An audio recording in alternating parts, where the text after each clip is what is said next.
আসসালামু আলাইকুম, কেমন আছেন সবাই? আলহামদুলিল্লাহ, আমরা তো ভালো আছি। আমরা রাতে লুলুতে গেছিলাম। লুলুতে মেনলি হচ্ছে এই ডেকোরেশনগুলো দেখার জন্য গেছিলাম।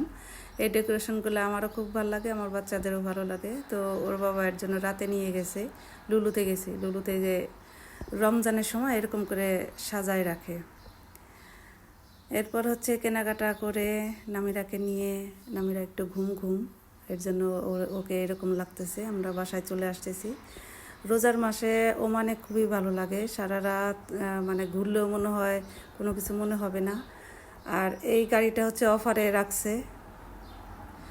আমি সেই ওমানে যখন থেকে আসছি তখন থেকে এরকম দেখতেছি গাড়ি অফারে রাখে।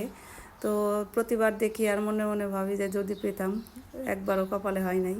আর এটা হচ্ছে ওভারব্রিজের নিচে লুলুর সামনে এই জায়গাটা কাজ চলতেছে। আমরা যখন প্রথমে ওমানে আসি তখন এই জায়গাটা ছিল না, এরপরে হচ্ছে কাজ শুরু হয়েছে। আর আমাদের তখন গাড়ি ছিল না, আমরা এই দিক দিয়ে হেঁটে চলে আসতাম, 7 দিন পর পর আসতাম। এখন আলহামদুলিল্লাহ গাড়িতে যাওয়া আসা করি। আল্লাহর লাখ লাখ শুকরিয়া।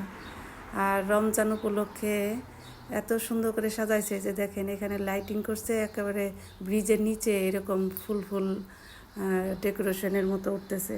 ওমানে রাতে একরকম দেখতে আর দিনে আর একরকম দেখতে। আর নামিরা তো নাসরবান্ধা, এত রাতেও শর্মা খাবে। শর্মার দোকান বন্ধ হয়ে গেছে, আমরা এখানে দাঁড়াইছিলাম।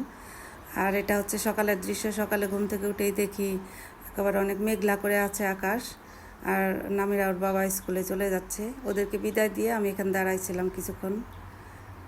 স্টিল এখনও বসে আছি রোদে পা দিয়ে, তারপর হচ্ছে বসে আছি, কারণ রোদে থাকলে একটু ভালো লাগে, ব্যথা কমে। আর এত বৃষ্টি করছে, এই যে এটা কিন্তু একটা পাহাড়টা ঢেকে গেছে।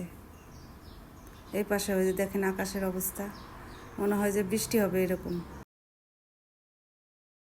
তো ভালো থাকবেন ইনশাল্লাহ, আবার পরে কথা হবে। আল্লাহ হাফেজ, আসসালামু আলাইকুম।